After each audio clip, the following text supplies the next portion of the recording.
Hello students, welcome to e school.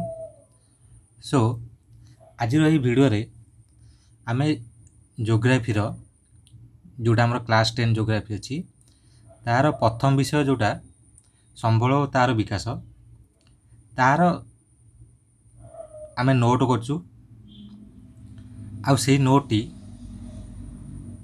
पूरा भलसे लिखाई जहाँ आपण मानक बहुत भल लगे। आपण मैंने यही नोट को लेकिन लिखिकी ताकू पढ़ी पारे जहाँद्वारा आउ कौन कनसेप्ट हो कि नोट लिखा किसी आवश्यक पड़ो ना। तेणु चलतु स्टार्ट करिया पूर्व जदि आपण आम चैनल को सब्सक्राइब करना ताहले चैनल को सब्सक्राइब करूँ।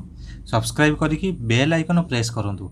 बेल आइकन प्रेस कले नोटिफिकेशन जितेबाला वीडियो अपलोड हम जापर। तापर जो मैंने सब्सक्राइब कर बहुत बहुत धन्यवाद। तेणु चलतु स्टार्ट करिया। ताल प्रथम विषय अच्छी संबल और तार विकास।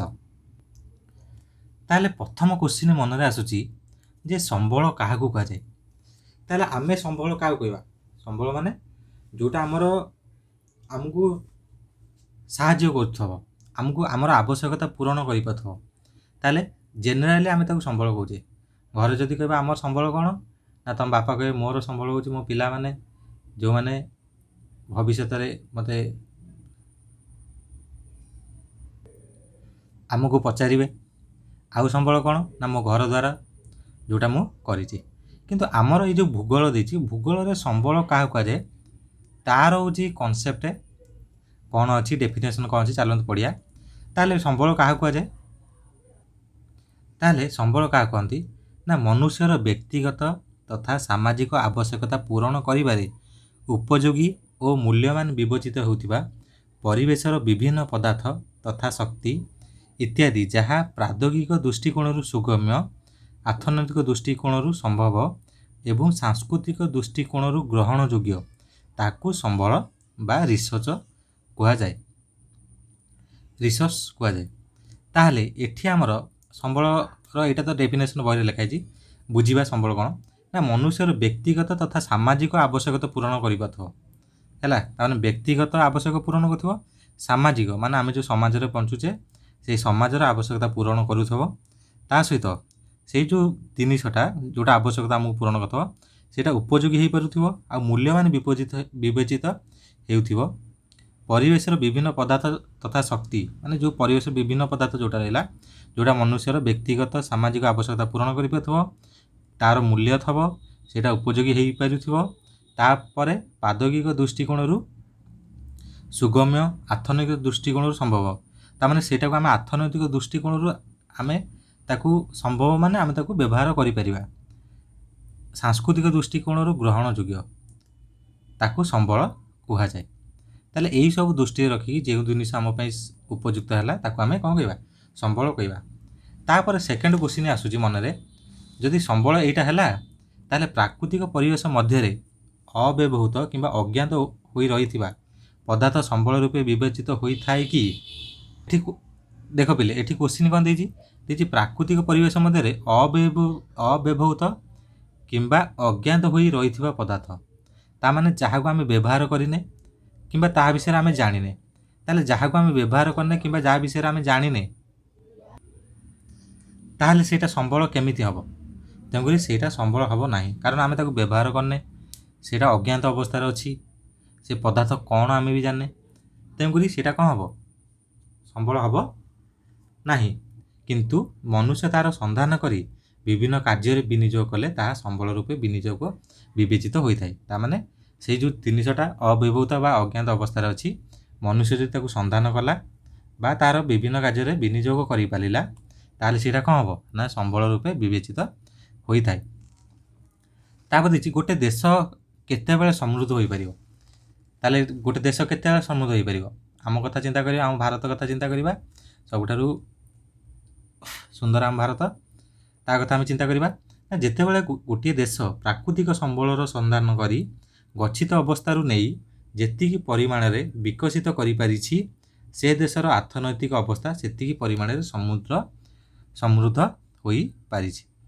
ता माने कौन गोटे देश केतेबेले समृद्ध हम ना जेतेबेले से देश रे जो प्राकृतिक संबल अच्छी ତାକୁ ଠିକ୍ ସେ ସନ୍ଧାନ କରିପାରିଛି, ଗଚ୍ଛିତ ଅବସ୍ଥାରୁ ନେଇ ଯେତିକି ପରିମାଣରେ ବିକଶିତ କରିପାରିଛି ସେ ଦେଶର ଅର୍ଥନୈତିକ ଅବସ୍ଥା ସେତିକି ସମୃଦ୍ଧ ହୋଇଛି। ତାମାନେ ମନେକର ଆମର କୋଇଲା ଅଛି, ସେ କୋଇଲା ବିଷୟରେ ଆମେ ଜାଣିନେ, ତାହେଲେ ସେଇଟା ଆମ ଦେଶକୁ କେମିତି ସମୃଦ୍ଧ କରିବ? ମନେକର ଗୋଟେ ଜାଗାରେ କୋଇଲା ଅଛି, ଆମେ ସେଠି ଜାଣିପାରିଲେ କୋଇଲା ଅଛି, ତାହେଲେ ଆମେ ତାକୁ କ'ଣ କରୁଛେ ନା ମାଟି ତଳୁ ଉତ୍ତୋଳନ କରି ତାକୁ ଆମେ ବ୍ୟବହାର କରି ଆମର ଆବଶ୍ୟକ ପୂରଣ କରୁଛେ। ତାଦ୍ୱାରା ବାହାରକୁ ଏକ୍ସପୋର୍ଟ କରିକି ଆମେ ପଇସା ବା ଟଙ୍କା ଇନକମ୍ କରିପାରୁଛେ, ଯାହାଦ୍ୱାରା ଦେଶ କ'ଣ ହେଉଛି ବିକଶିତ ହେଉଛି, ଦେଶ ସମୃଦ୍ଧ ହେଉଛି। ତେଣୁକରି ସମ୍ବଳ ଯେଉଁ ହେଲା ଦୁଇ ପ୍ରକାର ଆସିଲା ବ୍ୟବହାର ଉପଯୋଗୀ ଅନୁସାରେ। ଗୋଟାକୁ ସିଧାସଳଖ ବ୍ୟବହାର କରାହେଉଛି, ଗୋଟେ ସମ୍ବଳ କିଛି ସମ୍ବଳ ଅଛି ଯେଉଁଟାକୁ ସିଧାସଳଖ ବ୍ୟବହାର କରାହେଉଛି, ଆଉ ଗୋଟେ ସମ୍ବଳ ବିଭିନ୍ନ ଉପାୟରେ ରୂପାନ୍ତରଣ କରି ବ୍ୟବହାର ଉପଯୋଗୀ କରାଯାଉଛି। ତାହେଲେ ସମ୍ବଳ ଯେଉଁ ରହିଲା, କିଛି ସମ୍ବଳକୁ ଆମେ ଡାଇରେକ୍ଟ ବ୍ୟବହାର କରୁଛେ ବା ସିଧାସଳଖ, ଆଉ କିଛି କ'ଣ କରୁଛେ ନା ରୂପାନ୍ତରଣ କରୁଛେ, ରୂପାନ୍ତରଣ କରି ବ୍ୟବହାର କରୁଛେ। ତାହେଲେ ଏଇ ଯେଉଁ ରୂପାନ୍ତରଣ ପ୍ରକ୍ରିୟା କାହା ଦ୍ୱାରା ହେଇଥାଏ ନା ଏଇ ଯେଉଁ ରୂପାନ୍ତର ପ୍ରକ୍ରିୟା ପ୍ରାକୃତିକ ପରିବେଶରେ ପ୍ରକୃତି ଦ୍ୱାରା ହେଇଥାଏ, ମନୁଷ୍ୟ ଦ୍ୱାରା ପ୍ରାଦୋଗ୍ୟ ଅନୁଷ୍ଠାନ ମଧ୍ୟରେ ଥିବା ପରସ୍ପର ନିର୍ଭରଶୀଳତା ଉପରେ ନିର୍ଭର କରିଥାଏ। କେଉଁଟା ନା ଯେଉଁ ରୂପାନ୍ତରଣ ପ୍ରକ୍ରିୟା ସମ୍ବଳର ରୂପାନ୍ତରଣ ହୁଏ। କେମିତି ଏଇ ଗ୍ରାଫଟାକୁ ବୁଝିବା? ଦେଖ, ମନୁଷ୍ୟ ଏଠି ରହିଲା, ପ୍ରକୃତିରେ ଏଇଠି ଜିନିଷଟେ ମିଳୁଛି, ମନେକର କୋଇଲା ମିଳୁଛି, ତାକୁ ମନୁଷ୍ୟ କ'ଣ କଲା ନା ତାକୁ ବାହାର କଲା। ପ୍ରକୃତିର ଏଇ ଜାଗାରେ ମନେକର ତାଳଚେର କଥା ନେବା, ତାଳଚେରରେ କୋଇଲା ଅଛି, ମନୁଷ୍ୟ ତାକୁ ବାହାର କଲା। ତାକୁ ବାହାର କରି କ'ଣ ସେମିତି ବ୍ୟବହାର କରିଦେବ କି? ବଡ଼ ବଡ଼ କୋଇଲା ବ୍ୟବହାର କରିପାରିବନି। ସିଏ ତାକୁ ଅନୁଷ୍ଠାନକୁ ପଠାଇଲା।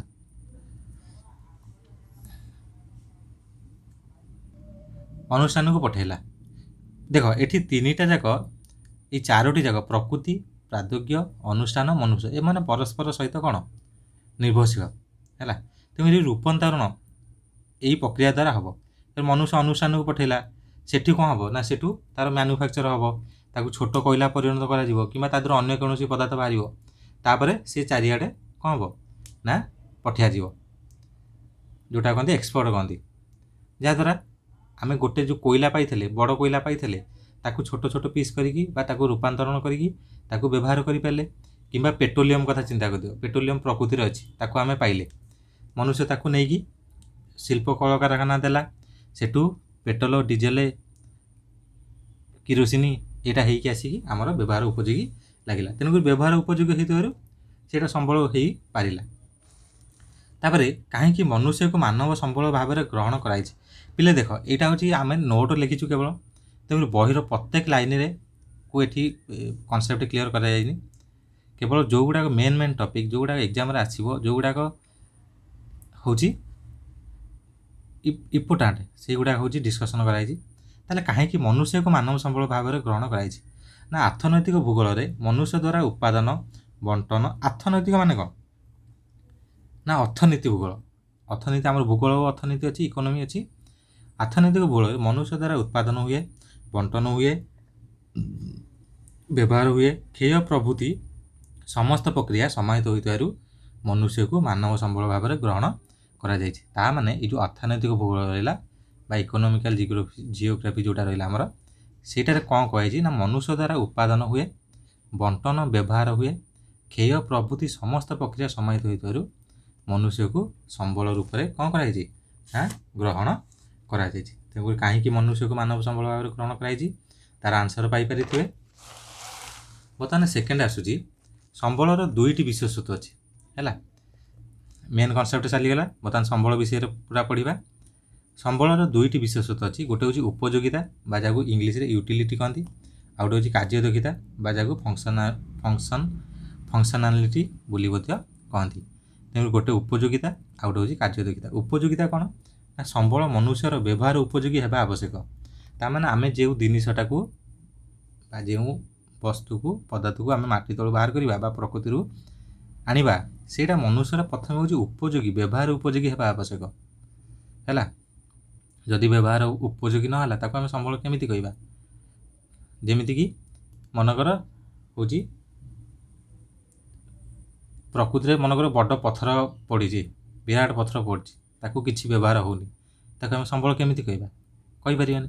କିନ୍ତୁ ତାକୁ ଆମେ ସେତିକିବେଳେ ସମ୍ବଳ କହିବା ନା ଯେତେବେଳେ ଆମେ ତାକୁ ଆଣିକି ତାକୁ କ୍ରସରରେ ଚୂନା କରି ଛୋଟ ଛୋଟ ପିସ୍ କରି ତାକୁ ଆମେ ରାସ୍ତାଘାଟ ତିଆରି କରିପାରିଲେ, ଘର ଦ୍ୱାର ତିଆରି କରିପାରିଲେ, ତାହେଲେ ସେଇଟା ଗୋଟେ ସମ୍ବଳ ହେଇଯିବ। କିନ୍ତୁ ଖାଲି ବ୍ୟବହାର ନ ହୋଇକି ପଡ଼ିକି ରହିଲେ ସେଇଟା ସମ୍ବଳ ହେବ ନାହିଁ। ତାହେଲେ ଉପଯୋଗିତା ହେଉଛି ପ୍ରଥମେ ମନୁଷ୍ୟର ବ୍ୟବହାର ଉପଯୋଗୀ ହେବା ଆବଶ୍ୟକ। ଦ୍ୱିତୀୟରେ ହେଉଛି କାର୍ଯ୍ୟଦକ୍ଷତା। କାର୍ଯ୍ୟଦକ୍ଷତା କ'ଣ ନା ସମ୍ବଳ ବିଭିନ୍ନ ପ୍ରକ୍ରିୟା ମାଧ୍ୟମରେ ମନୁଷ୍ୟର ଆବଶ୍ୟକତା ପୂରଣ କରିବାରେ ସହାୟକ ହେବା ଆବଶ୍ୟକ ହେଲା। ତାହେଲେ କାର୍ଯ୍ୟଦକ୍ଷତା କ'ଣ ନା ସମ୍ବଳ ବିଭିନ୍ନ ପ୍ରକ୍ରିୟା ମାଧ୍ୟମରେ ମନୁଷ୍ୟର ଆବଶ୍ୟକତା ପୂରଣ କରିବାରେ ସହାୟକ ହେବା ଆବଶ୍ୟକ ହେଲା। ସେଇଟା ହେଉଛି କାର୍ଯ୍ୟଦକ୍ଷତା, ମାନେ ବିଭିନ୍ନ ପ୍ରକ୍ରିୟା ମାଧ୍ୟମରେ ଯେକୌଣସି ପ୍ରକ୍ରିୟା ହେଉ ମନୁଷ୍ୟର ଆବଶ୍ୟକତାକୁ ପୂରଣ କରୁଥିବ। ତାହେଲେ ଗୋଟେ ହେଲା ଉପଯୋଗିତା, ଆଉ ଗୋଟେ ହେଲା କାର୍ଯ୍ୟଦକ୍ଷତା। ତାପରେ ହେଉଛି ସମ୍ବଳର ପ୍ରକାରଭେଦ। ତାହେଲେ ସମ୍ବଳର ପ୍ରକାରଭେଦ ଏଇଠୁ ଆରମ୍ଭ ହେଲା। ପ୍ରଥମେ ହେଉଛି କରେ ଅଛି ପ୍ରକୃତି ଅନୁସାରେ। ପ୍ରକୃତି ଅନୁସାରେ ସମ୍ବଳକୁ କେତେ ଭାଗରେ ବିଭକ୍ତ କରାଯାଇଛି ନା 3 ଭାଗରେ ବିଭକ୍ତ କରାଯାଇଛି। କ'ଣ ନା ପ୍ରଥମଟା ହେଉଛି ପ୍ରାକୃତିକ ସମ୍ବଳ, ଦ୍ୱିତୀୟ ହେଉଛି ସାଂସ୍କୃତିକ ସମ୍ବଳ, ଆଉ ତୃତୀୟ ହେଉଛି ମାନବ ସମ୍ବଳ। ତାହେଲେ ପ୍ରଥମେ ପଢ଼ିବା ପ୍ରାକୃତିକ ସମ୍ବଳ ବା ଯେଉଁଟାକୁ ଇଂଲିଶରେ କହନ୍ତି ନ୍ୟାଚୁରାଲ ରିସୋର୍ସେସ୍। ନା ପ୍ରକୃତିରେ ଥିବା, ଆଚ୍ଛା ଦେଖ ଏଠି ପ୍ରାକୃତିକ ସମ୍ବଳ ଡେଫିନେସନ୍ ଜଣାପଡ଼ୁଛି, ସମ୍ବଳଟା ପ୍ରାକୃତିକ ହୋଇଥିବ ମାନେ ପ୍ରକୃତିରେ ମିଳୁଥିବ। ତାହେଲେ ପ୍ରକୃତିରେ ଥିବା ଯେଉଁ ପଦାର୍ଥ ବା ଶକ୍ତି ଦ୍ୱାରା ମନୁଷ୍ୟ ପ୍ରତ୍ୟକ୍ଷ ଓ ପରୋକ୍ଷ ଭାବେ ଉପକୃତ ହୋଇଥାଏ ସେଗୁଡ଼ିକୁ ପ୍ରାକୃତିକ ସମ୍ବଳ କୁହାଯାଏ। ତା'ମାନେ ଯେଉଁ ସମ୍ବଳ ଦ୍ୱାରା ପ୍ରକୃତିରେ ଥିବା ଯେଉଁ ପଦାର୍ଥ ବା ଶକ୍ତି ଦ୍ୱାରା ମନୁଷ୍ୟ ପ୍ରତ୍ୟକ୍ଷ ଓ ପରୋକ୍ଷ ଭାବେ ଉପକୃତ ହୋଇଥାଏ ସେଗୁଡ଼ିକୁ ପ୍ରାକୃତିକ ସମ୍ବଳ କୁହାଯାଏ। ଯେମିତିକି ଭୂମି, ମୃତ୍ତିକା, ଅରଣ୍ୟ, ବନ୍ୟପ୍ରାଣୀ, ଜଳ, ବାୟୁ, ଖଣିଜ ପଦାର୍ଥ, ଶକ୍ତି, ଏଗୁଡ଼ା ସବୁ ଗୋଟେ ଗୋଟେ ହେଉଛି ପ୍ରାକୃତିକ ସମ୍ବଳ। ତାପରେ ହେଲା ସାଂସ୍କୃତିକ ସମ୍ବଳ। ସାଂସ୍କୃତିକ ସମ୍ବଳ ଆମେ କାହାକୁ କହିବା? ସାଂସ୍କୃତିକ ସମ୍ବଳ ବା ଯାହାକୁ ଇଂଲିଶ କହନ୍ତି କଲଚରାଲ ରିସୋର୍ସେସ୍, ନା ମନୁଷ୍ୟ ନିଜର ଦକ୍ଷତା ଓ କାରିଗରୀ ଜ୍ଞାନ କୌଶଳ ମାଧ୍ୟମରେ ପ୍ରାକୃତିକ ସମ୍ବଳକୁ ରୂପାନ୍ତରଣ କରି କିମ୍ବା ସେହିପରି ଭାବରେ ବିଭିନ୍ନ ଉପାୟରେ ବ୍ୟବହାର ଉପଯୋଗୀ କରିପାରିଛି ସେହି ରୂପାନ୍ତରିତ ସମ୍ବଳକୁ ସାଂସ୍କୃତିକ ସମ୍ବଳ କୁହାଯାଏ। ତା'ମାନେ ମନୁଷ୍ୟ ସାଂସ୍କୃତିକ ସମ୍ବଳ କାହାକୁ କହନ୍ତି ନା ମନୁଷ୍ୟ ନିଜର ଦକ୍ଷତା ଓ କାରିଗରୀ ଜ୍ଞାନ କୌଶଳ ମାଧ୍ୟମରେ ପ୍ରାକୃତିକ ସମ୍ବଳକୁ ରୂପାନ୍ତରଣ କରି ବା ସେହିପରି ଭାବରେ କ'ଣ କରି ନା ପରିବର୍ତ୍ତନ କରି ବିଭିନ୍ନ ଉପାୟରେ ତାକୁ ବ୍ୟବହାର ଉପଯୋଗୀ କରିପାରିଛି, ତାକୁ କ'ଣ କହନ୍ତି ନା ତାକୁ କହନ୍ତି ସାଂସ୍କୃତିକ ସମ୍ବଳ। ଯେମିତିକି ଶିଳ୍ପ। ଶିଳ୍ପ କ'ଣ? ଏ ଯେଉଁ ଶିଳ୍ପ କଳକାରଖାନା ଏଇଟା କ'ଣ ହେଉଛି ପ୍ରକୃତିରେ ମିଳେ କି? ଆମେ ତାକୁ ତିଆରି କରୁଛେ। ଶିକ୍ଷା ବ୍ୟବସ୍ଥା ଆମେ ତାକୁ ରୂପାନ୍ତରଣ କରୁଛେ। ସ୍ୱାସ୍ଥ୍ୟ ଆମେ ତିଆରି କରୁଛେ। ଗମନାଗମନ, ବାଣିଜ୍ୟ, ଏଗୁଡ଼ା ସବୁ ଆମେ କ'ଣ ନା ପ୍ରାକୃତିକ ସମ୍ବଳକୁ ନେଇକି ଆମର ଜ୍ଞାନ କୌଶଳ ଦ୍ୱାରା ତାକୁ ଆମେ ତିଆରି କରୁଛେ, ସେଇଟା କହନ୍ତି ସାଂସ୍କୃତିକ ସମ୍ବଳ। ତାପରେ ଥାର୍ଡ଼ ରହିଲା ଯେଉଁଟା ରହିଲା ମାନବ ସମ୍ବଳ ବା ହ୍ୟୁମାନ୍ ରିସୋର୍ସେସ୍ ରହିଲା। ନା ମନୁଷ୍ୟକୁ ସ୍ୱତନ୍ତ୍ର ଭାବେ ଏକ ବିଶିଷ୍ଟ ସମ୍ବଳ ଭାବେ ବିବେଚନା କରାଯାଏ। ମନୁଷ୍ୟ ତା'ର ପରିବେଶ ଓ ସାଂସ୍କୃତିକ ସଂଗଠନର ମିଳିତ ପ୍ରକ୍ରିୟାରେ ସମ୍ବଳର ସୃଷ୍ଟି ହୋଇଥାଏ। ତାହେଲେ ମାନବ ସମ୍ବଳ କାହାକୁ କହନ୍ତି ନା ମନୁଷ୍ୟକୁ ମାନବ ସମ୍ବଳ କହନ୍ତି ହେଲା। ତେଣୁକରି ମନୁଷ୍ୟ, ତା'ର ପରିବେଶ ରହିଲା, ସାଂସ୍କୃତିକ ସଂଗଠନ ରହିଲା, ଏ ସବୁ ମିଶିଲା ପରେ ସମ୍ବଳର ସୃଷ୍ଟି ହୋଇଥାଏ। ଯଥା କେମିତି ସଂରଚନା, ସଂସ୍ଥାନ, ଗୁଣବତ୍ତା, ଏଗୁଡ଼ାକ ସବୁ ଦେଖିକି ଆମର କ'ଣ କରାଯାଏ ନା ମନୁଷ୍ୟ ତାକୁ ସମ୍ବଳକୁ ସୃଷ୍ଟି କରିଥାଏ ହେଲା। ତେଣୁକରି ଏଇଟା ଗଲା ପ୍ରକୃତି ଅନୁସାରେ ସମ୍ବଳ 3 ପ୍ରକାର, ଯେଉଁଟା ପ୍ରାକୃତିକ ସମ୍ବଳ, ସାଂସ୍କୃତିକ ସମ୍ବଳ ଆଉ ମାନବ ସମ୍ବଳ ଗଲା। ତାପରେ ଆସିଲା ଉତ୍ପତ୍ତି ଅନୁସାରେ ହେଲା। ଉତ୍ପତ୍ତି ଅନୁସାରେ ସମ୍ବଳ କେତେ ପ୍ରକାର ନା 2 ପ୍ରକାର। ଗୋଟେ ହେଉଛି ଜୈବ ସମ୍ବଳ, ଆଉ ଗୋଟେ ହେଉଛି ଅଜୈବ ସମ୍ବଳ। ଜୈବ ସମ୍ବଳ ଯାହାକୁ ବାୟୋଟିକ୍ ରିସୋର୍ସେସ୍ ବୋଲି ମଧ୍ୟ କୁହାଯାଏ। ତାହେଲେ ଜୈବ ସମ୍ବଳ ବା ବାୟୋଟିକ୍ ରିସୋର୍ସେସ୍ କାହାକୁ କହନ୍ତି ନା ଜୈବ ମଣ୍ଡଳର ଅନ୍ତର୍ଗତ ସଜୀବ ବସ୍ତୁକୁ ଜୈବ ସମ୍ବଳ କୁହାଯାଏ। ତାହେଲେ ଯେତେକ ସଜୀବ ବସ୍ତୁ ରହିଲେ ବା ଯାହାର ଜୀବନ, ସଜୀବ ବସ୍ତୁ କାହାକୁ କହନ୍ତି ମାନେ ଯାହାର ଜୀବନ ଅଛି, ଯେଉଁମାନେ ଜୀବିତ, ସେମାନଙ୍କୁ ସମସ୍ତେ ହେଲେ ଜୈବ ସମ୍ବଳ। ଯେମିତିକି ମନୁଷ୍ୟ, ପ୍ରାଣୀ, ଉଦ୍ଭିଦ ବି ଜୀବ ହେଲା। ତୁମେ କହିବ ସାର୍ ଉଦ୍ଭିଦର ଜୀବନ ନାହିଁ, ସେ ଚଲାବୁଲା କରୁନି। ଉଦ୍ଭିଦର ଚଲାବୁଲା କରୁନି କିନ୍ତୁ ତା'ର ଜୀବନ ଅଛି, ସେ ବଢ଼ୁଛି, ତା'ର ଶାଖା ପ୍ରଶାଖା ସବୁ ବଢ଼ୁଛି। ଅଣୁଜୀବ, ପଶୁପକ୍ଷୀ, ମାଛ ଆହୁରି ଅନେକ ଜୀବ ରହିଲେ ଯେଉଁମାନେ ଜୈବ ସମ୍ବଳରେ ଯିବେ। ତାପରେ ହେଉଛି ଅଜୈବ ସମ୍ବଳ ବା ଯାହାକୁ ଆବାୟୋଟିକ୍ ରିସୋର୍ସେସ୍ ବୋଲି କହନ୍ତି। ଅଜୈବ ବା ନିର୍ଜୀବ ବସ୍ତୁ ଗୁଡ଼ିକ ଅଜୈବ ସମ୍ବଳ କୁହାଯାଏ। ଯେମିତିକି ଭୂମି, ଶିଳା, ଜଳ, ମୃତ୍ତିକା, ଖଣିଜ ପଦାର୍ଥ ଇତ୍ୟାଦି କ'ଣ କହନ୍ତି ନା ଅଜୈବ। ଆହୁରି ବହୁତ ଅଛି, କିନ୍ତୁ ଏତିକି ଏକ୍ଜାମ୍ପଲ୍ ଦେଇଛି। ପରୀକ୍ଷାରେ ପଡ଼ିଲେ ତୁମେ 3ଟି 4ଟି ଏକ୍ଜାମ୍ପଲ୍ ଦେବ, ଅଧିକ ଦେବା ଦରକାର ନାହିଁ। ତାପରେ ହେଉଛି ବ୍ୟବହାର ଆଉ ସୁଲଭତା ଅନୁସାରେ। ବ୍ୟବହାର ଆଉ ସୁଲଭତା ଅନୁସାରେ ସମ୍ବଳ ଦୁଇ ପ୍ରକାର ଆମେ ନିଆଯାଇଛି। ଗୋଟେ ହେଉଛି ଅସରନ୍ତି ସମ୍ବଳ ବା ଯାହାକୁ ଅକ୍ଷୟ ସମ୍ବଳ ବୋଲି ମଧ୍ୟ କୁହନ୍ତି, ଇଂଲିଶରେ ଇନ୍ଏକ୍ସାଷ୍ଟିବୁଲ୍ ରିସୋର୍ସେସ୍ ବୋଲି ମଧ୍ୟ କହନ୍ତି। ଆଉ ଦୁଇରେ ହେଉଛି କ'ଣ ସରନ୍ତି ବା ସୀମିତ ବା କ୍ଷୟଶୀଳ ସମ୍ବଳ। ତାହେଲେ ଅସରନ୍ତି ବା ଅକ୍ଷୟ ସମ୍ବଳ କାହା କହନ୍ତି ନା ଯେଉଁ ସମ୍ବଳ ମନୁଷ୍ୟର, ଆଚ୍ଛା ଦେଖ ଏଠି ଅସରନ୍ତି ବା ଅକ୍ଷୟ, ତୁମେ ଏଇ ୱାର୍ଡ଼ରୁ ଜାଣିପାରୁଥିବ ଯେଉଁ ସମ୍ବଳ, ଏଇ ୱାର୍ଡ଼ରୁ ତୁମେ ଅନୁମାନ କରିପାରୁଥିବ ଯେଉଁ ସମ୍ବଳ ମନୁଷ୍ୟର ବାରମ୍ବାର ବ୍ୟବହାର ସତ୍ତ୍ୱେ ନିଃଶେଷ ହୁଏ ନାହିଁ। ନିଃଶେଷ ହୁଏ ନାହିଁ ତା ମାନେ ଯେଉଁ ସମ୍ବଳ ନିଃଶେଷ ବା ସେଗୁଡ଼ିକୁ ଅସରନ୍ତି ବା ଅକ୍ଷୟ ସମ୍ବଳ କୁହନ୍ତି। ଯେମିତିକି ସୌରଶକ୍ତି, ଆଉ ଗୋଟେ ହେଉଛି ବାୟୁ। ତା ମାନେ ସୌରଶକ୍ତିକି ଆମେ ଯେତେ ବ୍ୟବହାର କଲେ ତା ସରିବ କି? ସରିବ ନାହିଁ। ତେଣୁ ସେଇଟା ଅସରନ୍ତି ବା ଅକ୍ଷୟ ସମ୍ବଳରେ ଯିବ। ବାୟୁକୁ ଯେତେ ବ୍ୟବହାର କଲେ ତା ସରିବ କି? ସରିବ ନାହିଁ।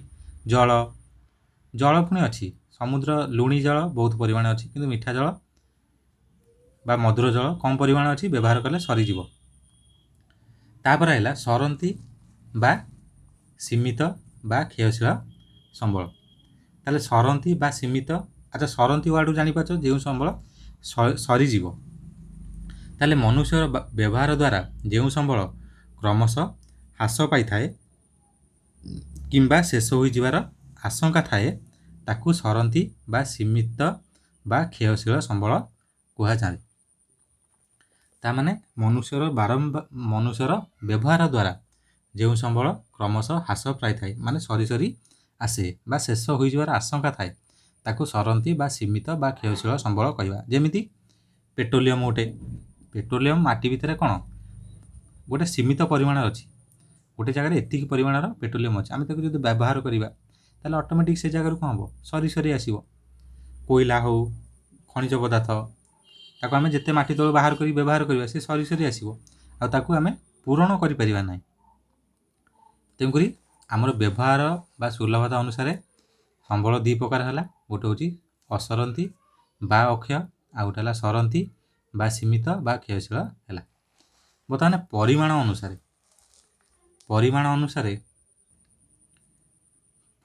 ଅନୁସାରେ ସମ୍ବଳ ଦୁଇ ପ୍ରକାର। ଗୋଟେ ହେଉଛି ଅପୂରଣୀୟ ସମ୍ବଳ, ଆଉ ଗୋଟେ ହେଉଛି ପୂରଣୀୟ ସମ୍ବଳ। ଅପୂରଣୀୟ ସମ୍ବଳ ମାନେ କେଉଁଟା? ଯେଉଁ ସମ୍ବଳକୁ ମନୁଷ୍ୟର ବ୍ୟବହାର ଦ୍ୱାରା ସମ୍ପୂର୍ଣ୍ଣ ଶେଷ ହୋଇଯାଏ ଏବଂ ପୁନଃ ସୃଷ୍ଟି କରାଯାଇ ପାରିବ ନାହିଁ। ଅପୂରଣୀୟ ପରା ହେଲା ମାନେ ସେ ଜାଗାକୁ ପୂରଣ କରାଯାଇପାରିବ ନାହିଁ, ସେ ସମ୍ବଳକୁ ଆଉ ପୂରଣ କରାଯାଇପାରିବ ନାହିଁ ବା ପୁନଃ ସୃଷ୍ଟି କରାଯାଇପାରିବ ନାହିଁ, ତାକୁ କହନ୍ତି ଅପୂରଣୀୟ ସମ୍ବଳ କୁହାଯାଏ। ଯେମିତିକି ଖଣିଜ ପଦାର୍ଥ, ଖଣିଜ ତୈଳ, କୋଇଲା ଏଗୁଡ଼ା ସବୁ କ'ଣ ବ୍ୟବହାର ହୋଇଗଲେ ଏଗୁଡ଼ା ସବୁ ପୂରଣ କରିବା ପାଇଁ ଲକ୍ଷ ଲକ୍ଷ ବର୍ଷ ଲାଗିବ। ତେଣୁକରି ସାଥି ବା କମ୍ ସମୟରେ ଏଗୁଡ଼ାକ ପୂରଣ ହେବ ନାହିଁ। ତାପରେ ସେକେଣ୍ଡ ରହୁଛି ଅବିରାମ ସମ୍ବଳ ବା ପୂରଣୀୟ ସମ୍ବଳ। ତାହେଲେ ପୂରଣୀୟ ସମ୍ବଳରୁ ଜାଣିପାରୁଛ ଯେଉଁ ସମ୍ବଳ ମନୁଷ୍ୟର ବ୍ୟବହାର ଦ୍ୱାରା ଯେଉଁ ସମ୍ବଳର ପରିମାଣ କୌଣସି ହ୍ରାସ ପରିଲକ୍ଷିତ ହୋଇନଥାଏ ବା ତାକୁ ଅବିରାମ ବା ପୂରଣୀୟ ସମ୍ବଳ କୁହାଯାଏ। ଯେମିତିକି ସୌରଶକ୍ତି, ଭୂତାପଜ ଶକ୍ତି, ଜୁଆର ଶକ୍ତି, ପବନ ଶକ୍ତି ଏଗୁଡ଼ାକ କ'ଣ? ଏଗୁଡ଼ାକ ବ୍ୟବହାର ଯେତେ କଲେ ମଧ୍ୟ ଏଗୁଡ଼ା କ'ଣ ହେବ ନା ପୂରଣ ହୋଇଯିବ, ସେ ଜାଗା ସେ ସମ୍ବଳ ପୂରଣ ହୋଇଯିବ। ତେଣୁକରି ସେଇଟା କହନ୍ତି ପୂରଣୀୟ ସମ୍ବଳ। ଆକୁ ମଧ୍ୟ ଆମେ ଅସରନ୍ତି ସମ୍ବଳ ବୋଲି ମଧ୍ୟ କହିପାରିବା। ଏଇ ଯେଉଁ ଗୁଡ଼ାକ ଅସରନ୍ତି ସମ୍ବଳ ବୋଲି ମଧ୍ୟ ଆମେ କ'ଣ କହିପାରିବା, କାରଣ ଏଇ ସମ୍ବଳ ଗୁଡ଼ାକ ଆମେ ସରିବନି ନା। ଯଦି ପରୀକ୍ଷାରେ ପଡ଼ିଲା ପୂରଣୀୟ ସମ୍ବଳକୁ ଆଉ କ'ଣ କହନ୍ତି ନା ଅସରନ୍ତି ସମ୍ବଳ ମଧ୍ୟ କହନ୍ତି। ତାପରେ ଭରଣ ଅନୁସାରେ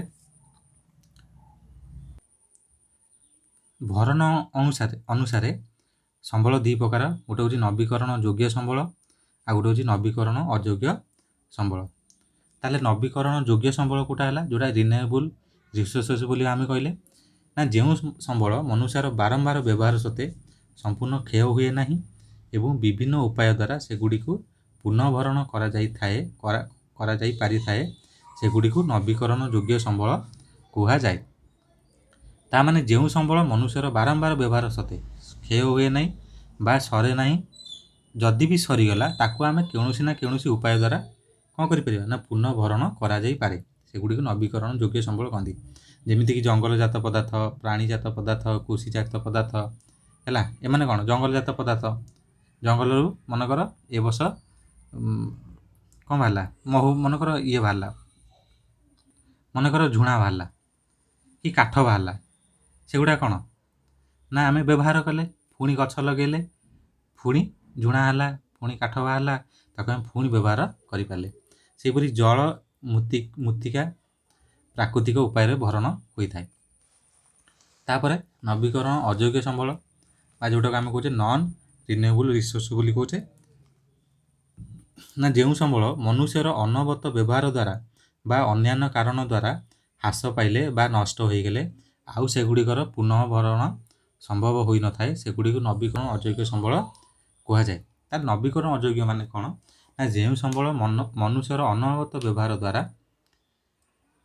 ବା କୌଣସି ପ୍ରାକୃତିକ କାରଣ ହେଉ ବା କୌଣସି କାରଣରୁ ନଷ୍ଟ ହୋଇଗଲେ ସେଗୁଡ଼ିକ ଆଉ ପୁନଃଭରଣ ହୋଇପାରିବ ନାହିଁ, ସେଗୁଡ଼ା କହିବା ଆମେ କ'ଣ ନବୀକରଣ ଅଯୋଗ୍ୟ ସମ୍ବଳ କହିବା। ତା ଭିତରେ କିଏ ହେଲା, କୋଇଲା, ପେଟ୍ରୋଲିୟମ ଏଗୁଡ଼ାକ ଆସିଲା। ତାପରେ ପୁନରୁଦ୍ଧାର ଯୋଗ୍ୟ ସମ୍ବଳ, ଏଇଠି ଗୋଟେ ଟର୍ମ ଆସୁଛି ପୁନରୁଦ୍ଧାର ଯୋଗ୍ୟ ସମ୍ବଳ। ନା କେତେକ କ୍ଷେତ୍ରରେ ଅଦରକାରୀ ଧାତବ ପଦାର୍ଥ ଗୁଡ଼ିକୁ ବିଭିନ୍ନ ଯାନ୍ତ୍ରିକ ପଦ୍ଧତିରେ ପୁନଃ ଚକ୍ରୀୟ ପ୍ରକ୍ରିୟା ଦ୍ୱାରା ଆଉ ଥରେ ବ୍ୟବହାର ଯୋଗ୍ୟ କରାଯାଇଥାଏ, ଏହାକୁ ପୁନରୁଦ୍ଧାର ଯୋଗ୍ୟ ସମ୍ବଳ କୁହାଯାଏ।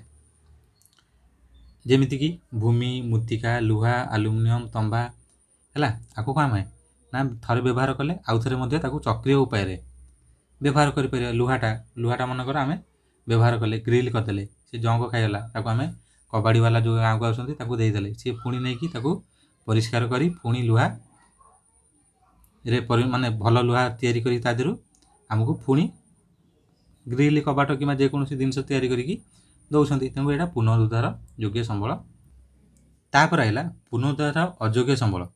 ନା ଯେଉଁ ନବୀକରଣ ଅଯୋଗ୍ୟ ସମ୍ବଳ ଗୁଡ଼ିକ ପୁନରୁଦ୍ଧାର କରାଯାଇପାରେ ନାହିଁ ସେଗୁଡ଼ିକୁ ପୁନରୁଦ୍ଧାର ଅଯୋଗ୍ୟ ସମ୍ବଳ କୁହାଯାଏ।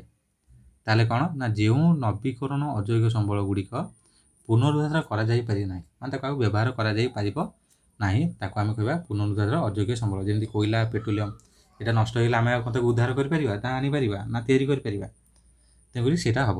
ତାପରେ ବଣ୍ଟନ ଆଉ ବିତରଣ ଅନୁସାରେ ଇଏ ଖାଲି ହେଉଛି କ'ଣ ପଡ଼ିବ ନା କ ସ୍ତମ୍ଭ ଖ ସ୍ତମ୍ଭ ପଡ଼ିପାରେ, ନହେଲେ 2 ମାର୍କସ୍ ପଡ଼ିପାରେ, ନହେଲେ ଅବଜେକ୍ଟିଭ କୋଶ୍ଚିନ୍ ପଡ଼ିପାରେ, ଏକ ମାର୍କିଆ ପଡ଼ିପାରେ। ତାହେଲେ ବଣ୍ଟନ ଅନୁସାରେ ବା ବିତରଣ ଅନୁସାରେ ଗୋଟେ ହେଉଛି ତାହେଲେ ଗୋଟେ ହେଉଛି ସର୍ବତ୍ର ସୁଲଭ ସମ୍ବଳ, ଆଉ ଗୋଟେ ହେଉଛି ସ୍ଥାନୀୟ ସମ୍ବଳ। ତାହେଲେ ଯେଉଁ ସମ୍ବଳ ଗୁଡ଼ିକ ଭୂପୃଷ୍ଠରେ ସବୁଠାରେ ମିଳିଥାଏ ସେଗୁଡ଼ିକୁ ସର୍ବତ୍ର ସୁଲଭ ସମ୍ବଳ କହନ୍ତି। ତାମାନେ ସବୁ ଜାଗାରେ ମିଳୁଥିବ ଯେଉଁଟା, ଏଇଟା ହେଲା ସର୍ବତ୍ର ସୁଲଭ ସମ୍ବଳ। ଯେମିତିକି ଭୂମି, ଜଳ, ବାୟୁ, ଏଇଟା ସବୁ ଜାଗାରେ ମିଳୁଛି। ସ୍ଥାନୀୟ ସମ୍ବଳ ବା ଲୋକାଲାଇଜ୍ଡ ରିସୋର୍ସେସ୍, ଯେଉଁ ସମ୍ବଳ ଗୁଡ଼ିକ ଭୂପୃଷ୍ଠର କେତେକ ନିର୍ଦ୍ଦିଷ୍ଟ ସ୍ଥାନରେ ସୀମିତ ଭାବେ ମିଳିଥାଏ ସେଗୁଡ଼ିକୁ ସ୍ଥାନୀୟ ସମ୍ବଳ କୁହାଯାଏ, ଯେମିତିକି ଖଣିଜ ପଦାର୍ଥ। ତାହେଲେ ଯେଉଁ ସମ୍ବଳ ଗୁଡ଼ିକ ଭୂପୃଷ୍ଠର କେତେକ ନିର୍ଦ୍ଦିଷ୍ଟ ସ୍ଥାନରେ ସୀମିତ ଭାବେ ମିଳିଥାଏ ସେଗୁଡ଼ିକୁ ସ୍ଥାନୀୟ ସମ୍ବଳ କୁହାଯାଏ, ଯେମିତି ଖଣିଜ ପଦାର୍ଥ ଗୋଟାଏ ଜାଗାରେ ଭୂପୃଷ୍ଠରେ ମିଳେ ନା, ଯେମିତିକି ଆମ ତାଳଚେରରେ କୋଇଲା ଅଛି, ସେ ପର୍ଟିକୁଲାର ସେ ଗୋଟାଏ ଅଞ୍ଚଳରେ ମିଳୁଛି ନା ନାହିଁ, ପୃଥିବୀର ବିଭିନ୍ନ ଜାଗାରେ ମିଳୁଛି, କିନ୍ତୁ ଆମେ ଯଦି ଓଡ଼ିଶାରେ କହିବା କୋଇଲା କେଉଁଠି ମିଳୁଛି ତୁମେ କ'ଣ କହିବ, ତାଳଚେର କହିବ। ତାମାନେ ତାଳଚେରଟା ଗୋଟେ କୋଇଲା, ସେଠି ହେଉଛି କ'ଣ ଗୋଟେ ସ୍ଥାନୀୟ ସମ୍ବଳ ହେଇଗଲା। ତାପରେ ହେଉଛି ବିକାଶ ଅନୁସାରେ ସମ୍ବଳ କେତେ ପ୍ରକାର। ତାପରେ ବିକାଶ ସ୍ତର ଅନୁସାରେ 6 ନମ୍ବର ବିକାଶ ସ୍ତର ଅନୁସାରେ ସମ୍ବଳକୁ 4 ଭାଗରେ ବିଭକ୍ତ କରାଯାଇଛି। ଗୋଟେ ହେଉଛି ଗଚ୍ଛିତ ସମ୍ବଳ, ସମ୍ବଳ ଭଣ୍ଡାର, ବିକଶିତ ସମ୍ବଳ, ଆଉ ଗୋଟେ ଅଛି କ'ଣ ନା ସଂରକ୍ଷିତ ସମ୍ବଳ। ତାହେଲେ ବିକାଶ ସ୍ତର ଅନୁସାରେ ଗଚ୍ଛିତ ସମ୍ବଳ ବା ଯାହା କହନ୍ତି ପୋଟେନ୍ସିଆଲ ରିସୋର୍ସେସ୍ ବୋଲି ମଧ୍ୟ କହନ୍ତି, ଯେଉଁ ସମ୍ବଳ ପ୍ରକୃତିର ଗ୍ରନ୍ଥାଗାରରେ ଅବ୍ୟବହୃତ ଅବସ୍ଥାରେ ରହିଛି ତାହାକୁ ପଚ୍ଛନ୍ନ ସମ୍ବଳ ବା ଗଚ୍ଛିତ ସମ୍ବଳ କୁହାଯାଏ। ତାହେଲେ ଯେଉଁ ସମ୍ବଳ ପ୍ରକୃତିର ଗ୍ରନ୍ଥାଗାରରେ ଅବ୍ୟବହୃତ ଅବସ୍ଥାରେ ରହିଛି, ମାନେ ତାକୁ ବ୍ୟବହାର କରାଯାଇ ନାହିଁ। ତାହେଲେ ଆମେ ତାକୁ କ'ଣ କହିବା? ପ୍ରଚ୍ଛନ୍ନ ସମ୍ବଳ ବା ଗଚ୍ଛିତ ସମ୍ବଳ କହିବା। ହେଲା, ତାହେଲେ ମାନେ ଗଚ୍ଛିତ ହେଇକି ଅଛି। ଯେମିତିକି ଗୁଜୁରାଟରେ ସୌରଶକ୍ତି ଅଛି, ରାଜସ୍ଥାନରେ ପବନ ଶକ୍ତି, ମାତ୍ର ଏହାର ଯଦି କିନ୍ତୁ ଏହାର କ'ଣ ବିକାଶ କରାଯାଇ ନାହିଁ, କିନ୍ତୁ ମାତ୍ର ଏହାର ଉପଯୁକ୍ତ ବିକାଶ କରାଯାଇ ପାରି ନାହିଁ। ଯେମିତିକି ସମୁଦ୍ର ତଳେ ଥିବା ଖଣିଜ ପଦାର୍ଥ, ଆମର ଯେଉଁ ଅଛି ଆରବ ସାଗର ଅଛି, ଆରବ ସାଗରରେ ବହୁତ ଖଣିଜ ପଦାର୍ଥ ଅଛି, କିନ୍ତୁ ସେଟାକୁ ବର୍ତ୍ତମାନ ସୁଦ୍ଧା ବିକାଶ କରାଯାଇ ପାରି ନାହିଁ। ଯାହାଦ୍ୱାରା ସେଠି ଯେଉଁ ପେଟ୍ରୋଲିୟମ ଗୁଡ଼ାକ ଅଛି ତାକୁ ଆମେ ବାହାର କରିପାରୁନାହିଁ। ତେଣୁକରି ଏଇଟା ହେଲା ଗଚ୍ଛିତ ଅନୁସାରେ। ତାପରେ ସମ୍ବଳ ଭଣ୍ଡାର ଅନୁସାରେ ଆଉ ବିକଶିତ ସମ୍ବଳ ଅନୁସାରେ ଏଇଟା କରି ଦେଖିବା। ସମ୍ବଳ ଭଣ୍ଡାର ବା ଷ୍ଟକ୍ କହିବା ନା ପରିବେଶରେ ଥିବା ପଦାର୍ଥ ଯେଉଁଗୁଡ଼ିକ ମନୁଷ୍ୟର ଆବଶ୍ୟକତା ପୂରଣ କରିପାରିବ, ମାତ୍ର ଆଜିର ଜ୍ଞାନ କୌଶଳ ଅନୁସାରେ ସେଗୁଡ଼ିକର ବ୍ୟବହାର ହୋଇପାରୁନାହିଁ, ଏଭଳି ପଦାର୍ଥ ସମ୍ବଳ ଭଣ୍ଡାରର ଅନ୍ତର୍ଭୁକ୍ତ।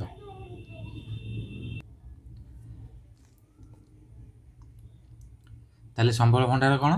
ନା ପରିବେଶରେ ଥିବା ପଦାର୍ଥ ଯେଉଁଗୁଡ଼ିକ ମନୁଷ୍ୟର ଆବଶ୍ୟକତା ପୂରଣ କରିପାରିବ, ମାତ୍ର ଆଜିର ଜ୍ଞାନ କୌଶଳ ଅନୁସାରେ ସେଗୁଡ଼ିକର ବ୍ୟବହାର ହୋଇପାରୁ ନାହିଁ, ଏଭଳି ପଦାର୍ଥକୁ ସମ୍ବଳର ଭଣ୍ଡାରର ଅନ୍ତର୍ଭୁକ୍ତ କରାଯାଇଛି। ହେଲା, ତାମାନେ ଯେଉଁଟା ଭବିଷ୍ୟତରେ କ'ଣ କରାଯିବ? ନା ମନୁଷ୍ୟର ଆବଶ୍ୟକତା ପୂରଣ କରାଯିବ, କିନ୍ତୁ ବର୍ତ୍ତମାନ ତାକୁ କ'ଣ କରୁନି ନା ବ୍ୟବହାର ଉପଯୋଗୀ କରାଯାଇପାରେ। ତାମାନେ ସେଇଟା ଭଣ୍ଡାର ହେଇକି ଅଛି, ଷ୍ଟକ୍ ହେଇକି ଅଛି, ତାକୁ ଭବିଷ୍ୟତରେ କ'ଣ କରାଯିବ? ବ୍ୟବହାର କରାଯିବ। ତାପରେ ହେଲା ବିକଶିତ ସମ୍ବଳ, ଯେଉଁଟା କହନ୍ତି ଡେଭଲପ୍ଡ ରିସୋର୍ସେସ୍ ବୋଲି ମଧ୍ୟ କହନ୍ତି। ନା ଯେଉଁ ସମ୍ବଳ ବ୍ୟବହାର ଉପଯୋଗୀ କରାଯାଇପାରିଛି ତାକୁ ବିକଶିତ ସମ୍ବଳ କୁହାଯାଏ। ଯେମିତିକି ଜଳ ବିଦ୍ୟୁତ୍ ଶକ୍ତି, ଆମେ ଜଳରୁ ବିଦ୍ୟୁତ୍ ଶକ୍ତି ପାଉଛେ, ଅରଣ୍ୟ ଖଣିଜ ପଦାର୍ଥ ଏଗୁଡ଼ା ସବୁ କ'ଣ ବିକଶିତ କରାଯାଇ ତା'ର ବ୍ୟବହାର କରାଯାଇପାରୁଛି, ତେଣୁକରି ସେଗୁଡ଼ାକୁ ଡେଭଲପ୍ଡ ରିସୋର୍ସେସ୍ ବା ବିକଶିତ ସମ୍ବଳ ବୋଲି ଆମେ କହୁଛେ। ତାପରେ ହେଲା 4ରେ ସଂରକ୍ଷିତ ସମ୍ବଳ। ତାପରେ 4 ହେଲା ସଂରକ୍ଷିତ ସମ୍ବଳ ବା ରିଜର୍ଭ ବୋଲି ଆମେ କହୁଛେ। ନା ଯେଉଁ ସମ୍ବଳ ଗୁଡ଼ିକର ସନ୍ଧାନ ମିଳିପାରିଛି, ମାନେ ଯେଉଁ ସମ୍ବଳ ଗୁଡ଼ିକ ସନ୍ଧାନ ମିଳିପାରିଛି ମାତ୍ର ବ୍ୟବହାର ଉପଯୋଗୀ ହୋଇପାରି ନାହିଁ, କିନ୍ତୁ ଭବିଷ୍ୟତରେ ବ୍ୟବହାର ଉପଯୋଗୀ ହେବାର ଆଶା ଅଛି, ସେଗୁଡ଼ିକୁ ସଂରକ୍ଷିତ ସମ୍ବଳ କୁହାଯାଏ। ତାମାନେ ଯେଉଁ ସମ୍ବଳ ଗୁଡ଼ିକ ସନ୍ଧାନ ମିଳିପାରିଛି ମାତ୍ର ବ୍ୟବହାର ଉପଯୋଗୀ ହେଇପାରି ନାହିଁ, ହେଲା, ତାକୁ ଆମେ କ'ଣ କହୁଛେ? ସଂରକ୍ଷିତ ସମ୍ବଳ ବୋଲି କହୁଛେ ବା ରିଜର୍ଭ କରାଇକି ତାକୁ ରିଜର୍ଭ କହୁଛେ ବା ତାକୁ ଆମେ ରଖିଛେ। ହେଲା, ଯେମିତିକି ପ୍ରବାହିତ ଜଳ ଦ୍ୱାରା ବିଦ୍ୟୁତ୍ ଉତ୍ପାଦନ ପାଇଁ ବ୍ୟବହାର ହୋଇପାରି ନାହିଁ, ବହୁ ଜାଗାରେ ହେଲେ କିନ୍ତୁ ବହୁ ଜାଗାରେ ବି ହେଇପାରୁନାହିଁ, ତାକୁ ମଧ୍ୟ ବ୍ୟବହାର ଉପଯୋଗୀ କରାଯାଇପାରିବ ଭବିଷ୍ୟତରେ। ତାପରେ ଆସିଲା ମାଲିକାନା ଅନୁସାରେ। ମାଲିକାନା ଅନୁସାରେ ସମ୍ବଳ ଆସିଲା 4 ପ୍ରକାର। ଗୋଟେ ହେଉଛି ବ୍ୟକ୍ତିଗତ ସମ୍ବଳ ବା ଇଣ୍ଡିଭିଜୁଆଲ ରିସୋର୍ସେସ୍, ଆଉ ଗୋଟେ ହେଉଛି ଗୋଷ୍ଠୀଗତ ସମ୍ବଳ ବା ଯେଉଁଟା କମ୍ୟୁନିଟି ରିସୋର୍ସେସ୍, ଆଉ ଗୋଟେ ହେଉଛି ଜାତୀୟ ସମ୍ବଳ ଯେଉଁଟା ନ୍ୟାସନାଲ୍ ରିସୋର୍ସେସ୍, ଆଉ ଗୋଟେ ହେଉଛି ଅନ୍ତର୍ଜାତୀୟ ସମ୍ବଳ ବା ଇଣ୍ଟରନ୍ୟାସନାଲ୍ ରିସୋର୍ସେସ୍ ବୋଲି ଆମେ କହିବା। ତାପରେ ମାଲିକାନା ଅନୁସାରେ ଫାଷ୍ଟ ହେଉଛି ବ୍ୟକ୍ତିଗତ ସମ୍ବଳ। ନା ବ୍ୟକ୍ତିଗତ ସମ୍ବଳକୁ ତୁମେ ଜାଣିପାରୁଛ, ଯେଉଁ ସମ୍ବଳ ନିଜସ୍ୱ ଅଧିକାରରେ ରହିଛି, ମାନେ ନିଜର ଅଧିକାରରେ ରହିଛି ବା କୌଣସି ବ୍ୟକ୍ତିର ନିଜସ୍ୱ ସମ୍ବଳ ଯେଉଁଟା ସେଇଟା ହେଉଛି ବ୍ୟକ୍ତିଗତ ସମ୍ବଳ, ତାକୁ ବ୍ୟକ୍ତିଗତ ସମ୍ବଳ କୁହାଯାଏ। ଯେମିତିକି ଚାଷ ଜମି, ଗୃହ, ରୋପଣ କୃଷି, ଭୂମି, ପୁଷ୍କରଣୀ ବା ପୋଖରୀ, ଏଗୁଡ଼ା ସବୁ ବ୍ୟକ୍ତିଗତ ସମ୍ବଳ। ତାପରେ ହେଉଛି ଗୋଷ୍ଠୀଗତ ସମ୍ବଳ ବା କମ୍ୟୁନିଟି ରିସୋର୍ସେସ୍। ଗୋଷ୍ଠୀଗତ ମାନେ କ'ଣ? ଗୋଷ୍ଠୀ କହିଲେ 1ରୁ ଅଧିକ ଲୋକ, କୌଣସି ଗୋଷ୍ଠୀର ସମସ୍ତ ବ୍ୟକ୍ତିଙ୍କର ସମୂହ ମାଲିକାନା ଥିବା ସ୍ଥାବର ଅସ୍ଥାବର ସମ୍ପତ୍ତିକୁ ଗୋଷ୍ଠୀଗତ ସମ୍ବଳ ବୋଲି ମଧ୍ୟ ଆମର କୁହାଯାଏ। ଯେମିତିକି ଗୋଚର ଜମି, ଗୋଚର ଭୂମି ହେଲା ସମସ୍ତେ ସେଠି ଗାଈ ଚରାଇବାକୁ ନେଲେ, ମଶାଣି ହେଲା ସମସ୍ତେ ସେଠିକି ଶବ ପୋଡ଼ିବାକୁ ନେଲେ, ପୋଖରୀ ସମସ୍ତେ ଗାଧେଇଲେ, କୂପ ସମସ୍ତେ ସେଠୁ ପାଣି ନେଲେ, ଖେଳ ପଡ଼ିଆ ଗାଁର ଗୋଟେ ଗୋଷ୍ଠୀର ଲୋକ ସେଠି ଖେଳିଲେ। ତାପରେ ହେଉଛି ଆସିଲା ଆମର କ'ଣ? ଜାତୀୟ ସମ୍ବଳ। ଜାତୀୟ ସମ୍ବଳ କେଉଁଟା ହେଲା ବା ନ୍ୟାସନାଲ୍ ରିସୋର୍ସେସ୍। ନା ଦେଶର ଜାତୀୟ କହିଲେ କ'ଣ? ନ୍ୟାସନାଲ୍ ବା ଆମ ଦେଶ, ଆମର ନ୍ୟାସନାଲ୍। ଦେଶର ଭୌଗୋଳିକ ସୀମାରେଖା ମଧ୍ୟରେ ଥିବା ସମସ୍ତ ପ୍ରାକୃତିକ ସମ୍ବଳ, ସାଂସ୍କୃତିକ ସମ୍ବଳ, ମାନବ ସମ୍ବଳ ଇତ୍ୟାଦିକୁ ଜାତୀୟ ସମ୍ବଳ କୁହାଯାଏ। ତାହା ମାନେ ଜାତୀୟ ସମ୍ବଳ କହିଲେ ଦେଶର ଭୌଗୋଳିକ ସୀମାରେଖା, ଆମର ଯେଉଁ ଦେଶ ଅଛି ଭାରତ ଅଛି, ତା'ର ସୀମା, ପ୍ରତ୍ୟେକ ଦେଶ ତା'ର ସୀମାରେଖା ମଧ୍ୟରେ ଯେତେକ ସମ୍ବଳ ରହିଲା, ପ୍ରାକୃତିକ, ସାଂସ୍କୃତିକ, ମାନବ ଯାହା ରହିଲା ସବୁ ଜାତୀୟ ସମ୍ବଳ ଯିବ। ତାହେଲେ ଦେଶର ସମ୍ବଳ ଉପରେ ଦେଖ, ଏଠି ଗୋଟେ ସର୍ଟ କ୍ୱେଶ୍ଚନ୍, ଦେଶର ଡ୍ୟାସ୍ ସମ୍ବଳ ଉପରେ ଦେଶର ସମୃଦ୍ଧି ଓ ବିକାଶ ନିର୍ଭର କରିଥାଏ। ତୁମେ ଏଠି ଲେଖିବ ଜାତୀୟ ସମ୍ବଳ। ହେଲା, ଦେଶର ଜାତୀୟ ସମ୍ବଳ ଉପରେ ଦେଶର ସମୃଦ୍ଧି ବିକାଶ ନିର୍ଭର କରିଥାଏ। ଯେମିତିକି ରାସ୍ତାଘାଟ, କେନାଲ କରିବା, ରେଳପଥ, ଖଣିଜ ପଥ, ଜଳ, ଅରଣ୍ୟ, ବନ୍ୟପ୍ରାଣୀ, ଏପରିକି ଉପକୂଳ ଠାରୁ ସମୁଦ୍ର ଆଡ଼କୁ ପ୍ରାୟ 12 ନଟିକାଲ ମାଇଲ ଦୂରତା ଜଳଭାଗ ଏହି ସମ୍ବଳର ଅନ୍ତର୍ଗତ। ଆମର ଉପକୂଳ ଅଛି, ମନେକର ପୁରୀ କଥା ଚିନ୍ତା କରିବା, ପୁରୀ ହେଉ କିମ୍ବା ଯେକୌଣସି ପିଲାଙ୍କର ବାଲେଶ୍ୱର, ଗଞ୍ଜାମ କିମ୍ବା ଆମର ଜଗତସିଂହପୁର ରହିଲା, ତାପରେ କେନ୍ଦ୍ରାପଡ଼ା ରହିଲା, ତମେମାନେ ମଧ୍ୟ କମେଣ୍ଟ କରିପାରିବ ଯେ କାହାର କେଉଁ ଜିଲ୍ଲା ହେଲା।